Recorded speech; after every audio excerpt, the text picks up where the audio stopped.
Good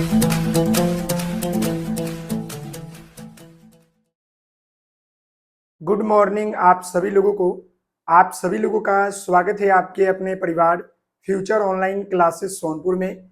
आज हम इस वीडियो में आप सभी लोगों को बिहार डीएलएड एंट्रेंस एग्जाम 2025 के लिए साइंस के प्रैक्टिस सेट थर्ड को लेकर आया हूं, जिसमें मैं आप सभी लोगों को 20 महत्वपूर्ण प्रश्न कराने वाला हूं, जो कि आपके डीएलएड एंट्रेंस एग्जाम 2025 के लिए महत्वपूर्ण रहने वाला है। साथ ही साथ मैं आपको बताना चाहूंगा, यह क्लास आपको जो है रिकॉर्डेड लाइव है और यह क्लास आपको प्रतिदिन 7 बजे जो है मॉर्निंग में मिलेगी। तो आप सभी लोग ज्वाइन करें और बेहतर प्रैक्टिस करें। साथ ही साथ आप सभी लोग बताइएगा कि आपके जो है मार्क्स कितने आ रहे हैं।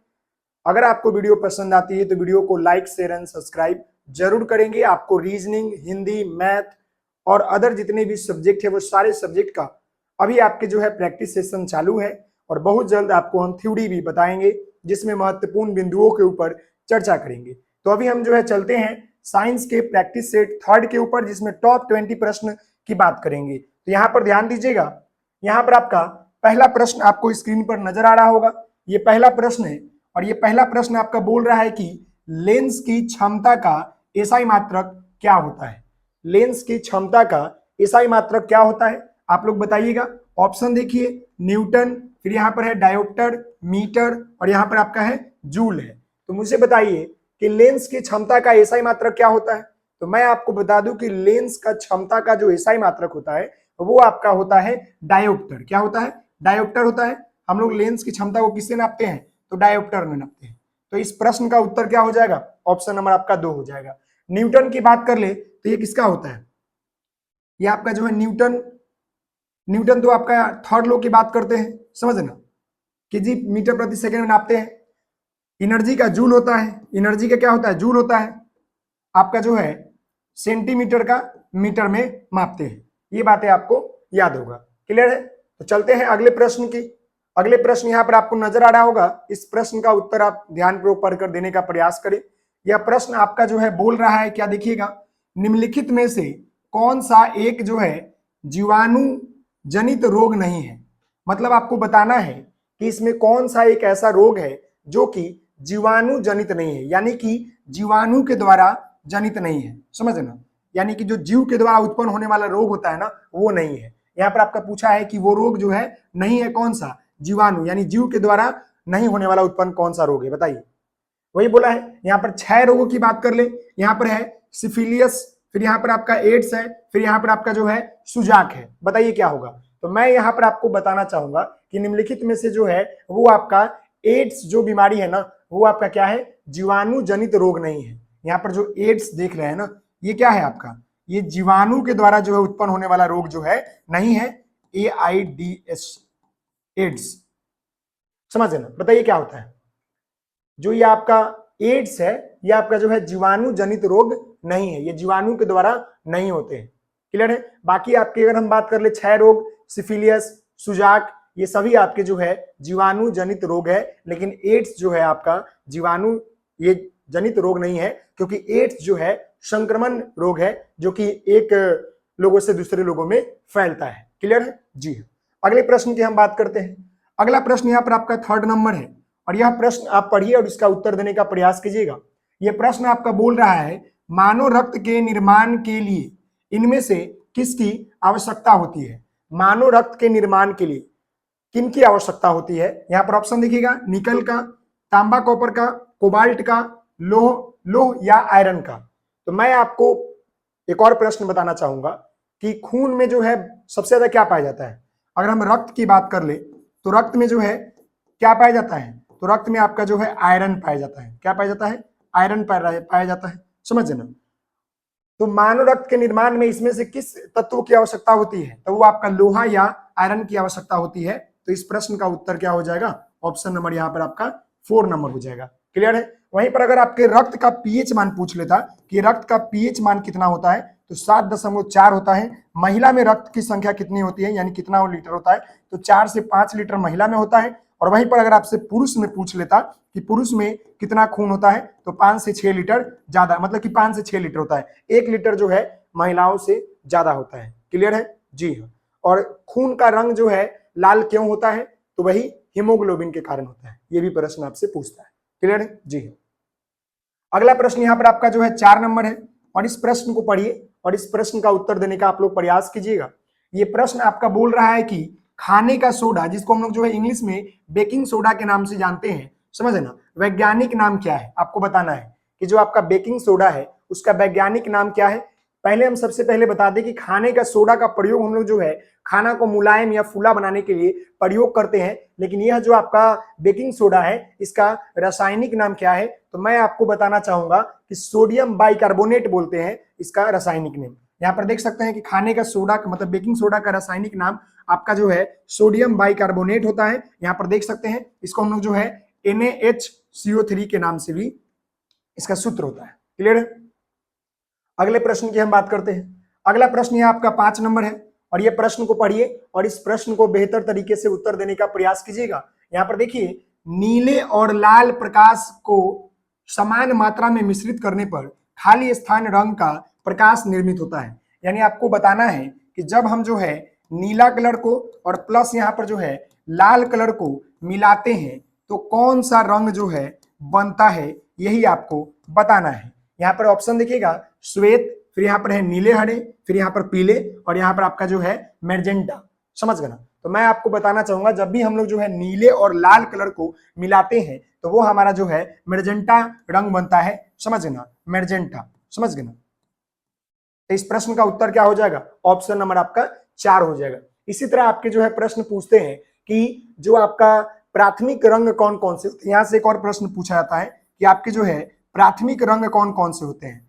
प्राथमिक रंग जो है आपके कौन कौन होते हैं, ये आपका प्रश्न पूछता है। तो ये बात याद रखिएगा कि प्राथमिक रंग आपके जो है 3 कलर होते हैं। वो आपका होता है बी, हम याद करने का तरीका बता दें, BGR के तौर पर याद करते हैं। वो आपका B+G+R, यानी कि बी का मतलब आपका ब्लू, जी का मतलब ग्रीन और आर का मतलब रेड। अब ये भी जान लीजिए कि आखिर ये 3 कलर को प्राथमिक कलर क्यों कहा जाता है। तो मैं आपको बता दूं कि ये 3 कलर को प्राथमिक कलर इसलिए कहा जाता है क्योंकि इस तीनों कलर को मतलब ये तीनों कलर में कोई भी कलर मिलाकर हम दूसरा कलर निर्माण कर सकते हैं, बना सकते हैं, इसीलिए जो है इसको प्राथमिक कलर कहा जाता है। तो ये याद रखिएगा, बहुत इंपॉर्टेंट है। अगले प्रश्न की हम बात करते हैं। अगला प्रश्न यहाँ पर आपका 6 नंबर है, और यह बोल रहा है, इसको ध्यानपूर्वक पढ़िए और इसका उत्तर देने का प्रयास कीजिएगा।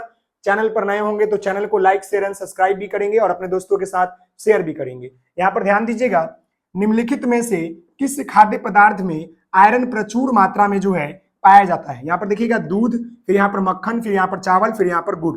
आपको बताना है कि आयरन जो है किस मतलब कि खाद्य पदार्थ में प्रचुर मात्रा में पाया जाता है। समझे ना? आयरन की बात कर रहे हैं तो मैं आपको बताना चाहूंगा कि यहाँ पर आपके दूध में तो कैल्शियम पाए जाते हैं, मक्खन में आपका जो है कोई बीटा मतलब प्रोटीन पाया जाता है शायद, चावल में आपके जो है प्रोटीन पाए जाते हैं, फिर यहाँ पर आपके गुड़ है तो गुड़ में जो है प्रचुर मात्रा में आपके आयरन पाए जाते हैं। तो इस प्रश्न का उत्तर आपका यहाँ पर ऑप्शन नंबर यहाँ पर 3 हो जाएगा। समझ गए?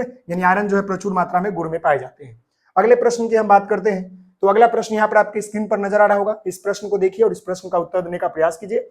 यह प्रश्न आपके एग्जाम में पूछे भी गए हुए हैं। ये इजी प्रश्न है लेकिन पूछे गए हुए हैं। प्रतिरोध का एसआई मात्रक क्या होता है? प्रतिरोध का मतलब कि रेजिस्टेंस होता है। इसका प्रतिरोध का जो आपका रेजिस्टेंस का एसआई मात्रक क्या होता है? ऑप्शन देखिएगा, सीमेंस, मोह, ओम, कूलम। तो मैं आपको बताना चाहूंगा जो आपका प्रतिरोध है इसका आपका एसआई मात्रक आपका जो है ओम होता है। समझ है ना? तो रेजिस्टेंस का क्या होता है? ओम होता है। और इसको हम लोग सिंबल, जो हमारा ये सिंबल है, समझ है ना, ओम का जो सिंबल है वो हमारा ये है। ये भी आपको बातें याद होनी चाहिए। क्लियर है? जी हाँ। अगले प्रश्न की बात करते हैं। अगला प्रश्न यहाँ पर आपका 8 नंबर है, और ये प्रश्न को ध्यानपूर्वक देखिए और इसका उत्तर देने का प्रयास कीजिएगा। यहाँ पर है कि मानव शरीर की सबसे लंबी हड्डी जो है कौन सी है? यहाँ से 2 प्रश्न आते हैं आपको। सबसे लंबी हड्डी मानव शरीर की बात कर रहा है, यहाँ पर याद रखिएगा, मानव जो है आपके शरीर की बात कर रहा है, और यहाँ पर हड्डी की बात कर रहा है। हड्डी की बात कर रहा है, सबसे लंबी। यहाँ पर प्रश्न क्या पूछा है? सबसे लंबी और सबसे छोटी, ये दोनों इंपॉर्टेंट है और दोनों पूछता है। छोटी, यहां पर याद रखिएगा कि सबसे लंबी हड्डी जो है कहां पर पाया जाता है? तो जांघ में पाया जाता है, जांघ में पाया जाता है। समझ है ना? और सबसे छोटी हड्डी कहां पाया जाता है? तो कान में पाया जाता है। ये बातें आपको याद होनी चाहिए। यहाँ पर प्रश्न बोला है कि मानव शरीर की सबसे लंबी हड्डी कहां पर पाया जाता है? या कौन सी होती है? तो जो जांग में हड्डी पाई जाता है वो सबसे लंबी होती है, जिसको हम लोग जो है फीमर हड्डी बोलते हैं। फीमर बोलते हैं, नहीं तो टीबिया भी बोलते हैं, समझे ना, टीबिया फीमर बोलते हैं। तो यहाँ पर जो है देखिए, यहाँ पर टीबिया नहीं बोलते, टीबिया तो ज्वाइंट के लिए होता है, यहाँ पर दिया हुआ है जांग की हड्डी और ये फीमर। देखिए यहाँ पर ध्यान दीजिएगा, ऑप्शन नंबर 4, ऑप्शन नंबर 4 इसको बोलते हैं। ये प्रश्न बोला था मानव शरीर में सबसे लंबी हड्डी कौन सी होती है? तो जांघ की हड्डी, फीमर जिसको हम लोग बोलते हैं। साथ ही साथ कान की हड्डी छोटी होती है, जिसको हम लोग स्टेपीज बोलते हैं, स्टेपीज, समझ ना। ये सबसे छोटी हड्डी होती है, कान में पाई जाती है, और सबसे बड़ी हड्डी हमारे जांघ में पाई जाती है। क्लियर है जी हाँ। अगले प्रश्न की बात करते हैं। अगला प्रश्न ये देखिएगा, ये प्रश्न आपका है कि हाइग्रोमीटर से क्या मापा जाता है? ये प्रश्न इंपॉर्टेंट है, याद रखिएगा। हाइग्रोमीटर से हम लोग क्या मापते हैं? यहाँ पर ऑप्शन देखिएगा तो आर्द्रता है, उष्मा है, विकिरण है, बल है। बताइए क्या नापते हैं? ऑप्शन देखिए और इसका उत्तर देने का प्रयास कीजिए। मैं आपको बता दूं कि हाइग्रोमीटर से हम लोग जो है आर्द्रता को नापते हैं। क्या नापते हैं? आर्द्रता को नापते हैं। तो इस प्रश्न का उत्तर आपका क्या हो जाएगा? ऑप्शन नंबर आपका 1 हो जाएगा। वहीं पर एक आपका जो है इसी से रिलेटेड पूछता है फैदोमीटर। फैदो आपके जो है फैदोमीटर पूछता है। फैदोमीटर से जो हम लोग क्या नापते हैं? समुद्र की गहराई नापते हैं, समुद्र की गहराई। ये भी याद रखिएगा, ये प्रश्न पूछता है। फैदोमीटर से हम लोग जो है समुद्र की गहराई नापते हैं। और भी है ओडोमीटर, स्पीडो को नापते हैं, समझ गए। अगले प्रश्न की हम बात करते हैं। अगला प्रश्न यहाँ पर आपका 10 नंबर है और ये पूछा है साधारण नमक का रासायनिक सूत्र क्या है? मैं आपको बता दूं कि सारे प्रश्न आपके जो है 10th और 12 लेवल के थ्योरेटिकल प्रश्न है, क्योंकि आपके एग्जाम में थ्योरेटिकल प्रश्न ही पूछे जाते हैं। और हमने बोला भी है कि 5 सेट तक आपको इजी मिलेंगे। ये हमारा सेट नंबर 3 है, तो आपको प्रश्न इजी लग रहे होंगे, लेकिन घबराइएगा नहीं, सारे प्रश्न एग्जाम में पूछे गए होंगे। यहाँ पर ध्यान दीजिएगा, साधारण नमक जिसको हम लोग जो है क्या बोलते हैं? बताइए, साधारण नमक का रासायनिक सूत्र क्या होगा? आपको देखिए यहाँ पर NaOH, HCl, KOH, NaCl, समझ ना, सोडियम बाइकार्बोनेट। साधारण नमक को हम लोग जो है रासायनिक सूत्र बोला है, तो क्या होगा बताइए? इसको हम लोग जो है सोडियम बाइकार्बोनेट लिखते हैं और ये हमारा NaCl होता है। क्या होता है? NaCl होता है। तो इस प्रश्न का उत्तर क्या हो जाएगा? ऑप्शन नंबर यहाँ पर 4 हो जाएगा। क्लियर है? यानी साधारण नमक का रासायनिक सूत्र NaCl होता है, सोडियम क्लोराइड। क्लियर है जी। अगले प्रश्न की हम बात करते हैं। अगला प्रश्न यहाँ पर आपका 10 नंबर है, सॉरी 11 नंबर है, और यह प्रश्न को पढ़िए और इस प्रश्न का उत्तर देने का प्रयास कीजिए। ये प्रश्न आपका क्या बोल रहा है समझिएगा। ये प्रश्न आपका बोल रहा है कि ओजोन परत, समझे ना, O3 के क्षय का मुख्य कारण निम्नलिखित में से क्या है? यानी जो हमारा ओजोन परत है उसमें छेद होने का मुख्य कारण क्या है, वो आपको बताना है। यहाँ पर देखिएगा, विमान ईंधन, ज्वालामुखी विस्फोट, रेडियोधर्मी किरणें और क्लोरोफ्लोरोकार्बन। तो मैं आपको बताना चाहूंगा, जो हमारा ओजोन परत है उसमें छेद होने का, होल होने का जो मुख्य कारण है वो हमारा क्लोरोफ्लोरोकार्बन, यानी कि CFO, CFC बोलते हैं उसको, CFS, क्लोरोफ्लोरोकार्बन। यानी कि जो आपका ओजोन परत में क्षय का मुख्य कारण जो है वो आपका क्लोरोफ्लोरोकार्बन है। ये एक आपका जो है क्या है कि गैस है, जो कि मतलब हार्मफुल करता है और ओजोन परत को छेद कर देता है। और ओजोन परत से जो निकलने वाली किरणें आती है उसको हम लोग परावैंगनी किरणें बोलते हैं, जो कि हमारे स्किन के बीमारी के लिए और हमारे आंखों को मोतियाबिंद जैसी बीमारियों के लिए काफी ही घातक होता है। समझ गए जी। अगले प्रश्न की हम बात करते हैं। अगला प्रश्न यहाँ हमारा जो है 12 नंबर है और इजी प्रश्न है। नवजात बच्चों के शरीर में लगभग कितनी हड्डी होती है? 250, 300, 275, 200। ऐसे सामान्य मनुष्य में जो है हड्डियों की संख्या कितनी होती है? सामान्य मनुष्य की हम बात करेंगे तो इसमें हड्डियों की संख्या 200 आपका 6 होता है। लेकिन यहाँ पर प्रश्न आपका बोला है कि नवजात बच्चे, यानी जो छोटे बच्चे होते हैं, जब वो जन्म लेते हैं, जब वो 0 से लेकर 2 वर्ष की अवस्थाएं में होती है, तो उस अवस्था में जो है बालक की हड्डी कितनी होती है? तो मैं आपको बता दूं कि 300 लगभग जो है, जो आपका नवजात बच्चे होते हैं ना, उनमें 300 हड्डी होता है। कितना हड्डी होता है? 300। तो इस प्रश्न का उत्तर आपका ऑप्शन नंबर यहाँ पर 2 हो जाएगा। क्लियर है जी हाँ। अगले प्रश्न की हम बात करते हैं। अगला प्रश्न यहाँ आपका 13 नंबर है और ये प्रश्न आपका बोल रहा है, देखिएगा, कि निम्नलिखित में से कौन सा विटामिन ईस्ट प्रचुर मात्रा में पाया जाता है? यानी कि वो कौन सा बीमारी है जिसमें ईस्ट जो है प्रचुर मात्रा में पाया जाता है? विटामिन ए, विटामिन के, विटामिन सी, विटामिन आपका बी। समझ गए? तो ईस्ट जो है सबसे प्रचुर मात्रा में किस विटामिन में पाया जाता है? तो मैं आपको बताना चाहूंगा विटामिन बी। विटामिन बी में जो है आपको ईस्ट जो है प्रचुर मात्रा में पाया जाता है। तो इस प्रश्न का उत्तर आपका ऑप्शन नंबर सी हो जाएगा। विटामिन बी की अगर रासायनिक, अगर आपसे पूछ ले कि रासायनिक नाम जो है कि पूछेगा तो याद रखिएगा क्या बोलिएगा, थायमीन बोलिएगा। क्या बोलिएगा, थायमीन बोलिएगा।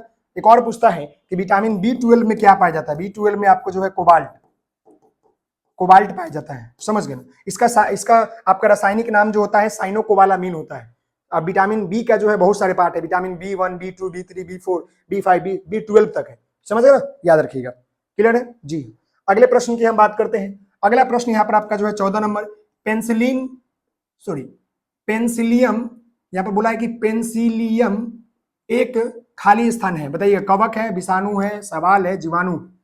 जो आपका पेंसिलियम क्या है, तो मैं आपको बताना चाहूंगा कि पेंसिलियम जो है एक प्रकार का कवक है। क्या है, एक प्रकार का जो है आपका कवक है। तो इस प्रश्न का उत्तर आपका ऑप्शन नंबर 1 हो जाएगा। और जो आपका पेंसिलियम है इसका आविष्कार जो है अलेक्जेंडर फ्लेमिंग ने किया था, याद रखिएगा, अलेक्जेंडर फ्लेमिंग ने किया था। अगले प्रश्न की हम बात करते हैं, प्रश्न संख्या आपका 15, काफी इंपॉर्टेंट प्रश्न है, याद रखिएगा। यहाँ पर बोला है कि आकाश का नीला रंग जो है निम्नलिखित में से किसके कारण होता है, प्रकाश का विकिरण, प्रकाश का परिकर्णन, प्रकाश का अपवर्तन, प्रकाश का विवर्तन, बताइए। लाइट ऑफ रिफ्लेक्शन, वही बात है, स्कैटरिंग ऑफ लाइट होगा इसका आंसर। जी हाँ, आकाश का नीला रंग जो है मुख्य रूप से जो कारण होता है ना वो क्या होता है, प्रकाश का परिकर्णन होता है, परिकिरणन होता है, प्रकिरणन, समझ गए, जिसको हम लोग जो है स्कैटरिंग ऑफ लाइट बोलते हैं। तो इस प्रश्न का उत्तर आपका ऑप्शन नंबर यहाँ पर बी हो जाएगा, समझ गए ना। निर्वात में जो है प्रकाश का वैल्यू कितना होता है बताइएगा, 3.8 के पावर 8 मीटर प्रति सेकंड होता है। आप लोग कमेंट करके बताइएगा प्रकाश जो है निर्वात में प्रकाश का चाल क्या होता है, आप लोग बताइएगा कमेंट करके। चलिए मैंने हिंट आपको दे दिया, 3.8 गुणे 10 के पावर 8 शायद मीटर प्रति सेकंड होता है, देख लीजिएगा।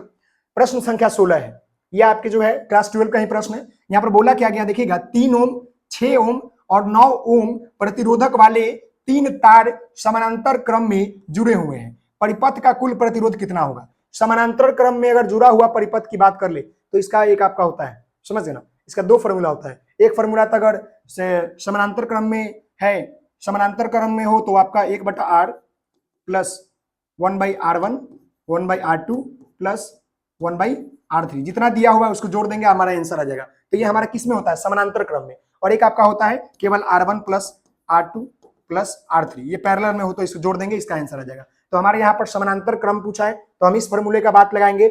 हमारा रेजिस्टेंस यहाँ पर 1 ये दिया है, रेजिस्टेंस 2 और ये रेजिस्टेंस 3 दिया है, तो हम 1/3 करेंगे, प्लस यहाँ पर जो है 1/6 करेंगे, प्लस हम यहाँ पर जो है 1/9 करेंगे, हम यहाँ पर r निकाल रहे हैं। तो यहाँ जब हम इसका 3, 6 और 9 को एलसीएम लेंगे तो एलसीएम निकालने का तरीका है, जो सबसे बड़ा वैल्यू है उसका देख लेंगे कि कटने वाला क्या है। 9 से कटने वाला 3, 6 तो है नहीं, 9 दूना 18, तो 18 कट जाएगा सबसे, तो इसका 18 हो जाएगा।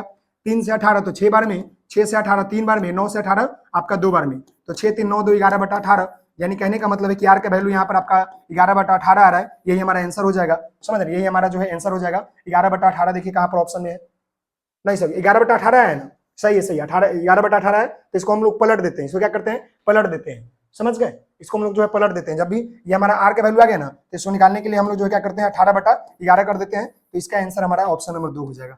पलट देते हैं, याद रखिएगा 18/11 ओम होता है। क्लियर है जी हाँ।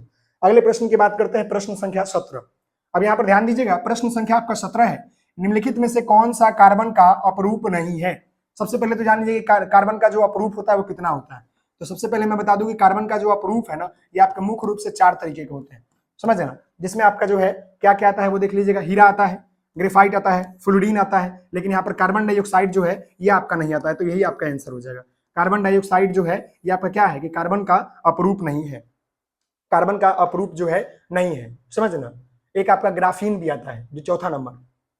अगले प्रश्न की हम बात करते हैं। अगला प्रश्न ये देखिएगा आपका 18 नंबर, इनमें से कौन सी तरंगे मनुष्य के लिए श्रव्य ध्वनि होती है, समझ ना, यानी मनुष्य जो है कितने हर्ट्ज तक के बीचों को ध्वनियों को सुन सकता है।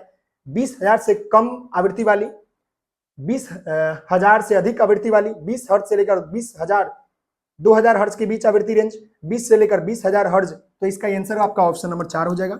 यानी जो आपका मनुष्य का सुनने का जो योग्य का आपका मनुष्य तरंगे होता है वो 20 हर्ट्ज से लेकर आपके 20,000 हर्ट्ज के बीच होता है। तो इस प्रश्न का उत्तर आपका ऑप्शन नंबर यहाँ पर 4 हो जाएगा। अगले प्रश्न की हम बात करते हैं, प्रश्न संख्या आपका 19, मानव शरीर का सामान्य तापमान जो है कितना होता है। ऑप्शन देखिएगा 40 degree Celsius, 37 degree Celsius, 98.6 degree Celsius, 98 degree 6 degree Fahrenheit. बताइएगा, मतलब कि आपको बताना है कि मनुष्य का नॉर्मल टेम्परेचर जो है आपको बताना है कि कितना होता है। तो इसका फ़ारेनहाइट की अगर हम बात करेंगे तो 98.6 फ़ारेनहाइट जो है मनुष्य का सामान्य तापमान होता है। तो इस प्रश्न का उत्तर आपका ऑप्शन नंबर यहाँ पर क्या हो जाएगा, डी हो जाएगा, 4 नंबर हो जाएगा। क्लियर है? जी हाँ। अब वही अगर आपसे पूछता कि फ़ारेनहाइट में कितना होता है तो 37 डिग्री सेल्सियस होता है। समझ ना, 37 डिग्री सेल्सियस में अगर पूछ रहा था, ये फ़ारेनहाइट में आपका 98.6 फ़ारेनहाइट और सेल्सियस में आपका 37 डिग्री। अगले प्रश्न की हम बात करते हैं। तो अगला प्रश्न ये आपका जो है इस सेट का अंतिम प्रश्न है और ये 20 नंबर प्रश्न। बताइए इसका आंसर आप लोग पढ़िए और बताइए, निम्नलिखित में से कौन सा गुणसूत्र लड़की के जन्म के लिए कारक होता है? अब आपको बताना है, ये आपका बायोलॉजी का प्रश्न है, ये आपका आनुवंशिकता और हेरिडिटी का जो प्रश्न है। यहाँ पर आपको बताना है कि निम्नलिखित में से कौन सा गुणसूत्र जो है लड़की के जन्म के लिए कारक होता है। सबसे पहले तो ये जान लीजिए कि गुणसूत्रों की संख्या 23 होता है, मतलब सॉरी 46 होता है। गुणसूत्रों की संख्या 46 होता है। अगर जोड़ा की बात करेंगे तो जोड़ा की बात करेंगे तो आपका जो है इसमें 23 होता है। वहीं पर हम बात कर ले कि महिला में जो गुणसूत्र पाए जाते हैं वो क्या पाए जाते हैं, XX पाया जाता है। और पुरुष की बात करेंगे तो पुरुष में जो गुणसूत्र पाए जाते हैं वो आपका XY पाया जाता है। अगर हम बात कर ले, यहाँ पर देखिएगा, यहाँ पर आपका महिला हो गया और यहाँ पर आपका जो है पुरुष हो गया। समझ ना, ये X एक्सिस का है और इसका XY है। अगर यहाँ से महिला का X निकलता है और यहाँ से पुरुष का भी X निकलता है तो ये XX मिलकर जो है लड़की पैदा होगी, यही आपका कहता है। XX मिल गया तो लड़की पैदा होगी। अगर यहाँ पर महिला का X निकला और यहाँ पर पुरुष का Y निकला तो ये आपका जो है क्रोमोजोम लड़का पैदा करता है। ये आपका क्रोमोजोम लड़का पैदा करता है, आपने 10th में पढ़ा होगा। तो इसका आंसर क्या होगा कि लड़की के जन्म के कारण के लिए जो है आपको बताना है कि कौन सा गुणसूत्र जो है जिम्मेवार है। तो वो आपका X और X है, यानी ऑप्शन नंबर यहाँ पर आपका 3 है। XX से जो है क्या होता है, लड़की होती है और ये XY से आपका ये लड़का का होने की संभावना होता है। क्लियर है? जी। तो इसी के साथ आपका जो ये टॉप 20 प्रश्न जो कि सेट नंबर 3 था डीएलएड एंट्रेंस एग्जाम 2025 के लिए, तो आप सभी लोगों को मैंने ये 25 महत्वपूर्ण प्रश्न करा दिए। आप सभी लोग मुझे कमेंट करिए और बताइए कि आपके जो है मार्क्स कितने आ रहे हैं और क्लास कैसा लगा। मिलते हैं नेक्स्ट वीडियो में, तब तक के लिए धन्यवाद, थैंक यू सो मच। और जाने से पहले आपसे निवेदन है कि प्लीज वीडियो को लाइक शेयर एंड सब्सक्राइब कीजिएगा। आप सभी लोगों के लिए बहुत मेहनत की जा रही है। बहुत बहुत धन्यवाद।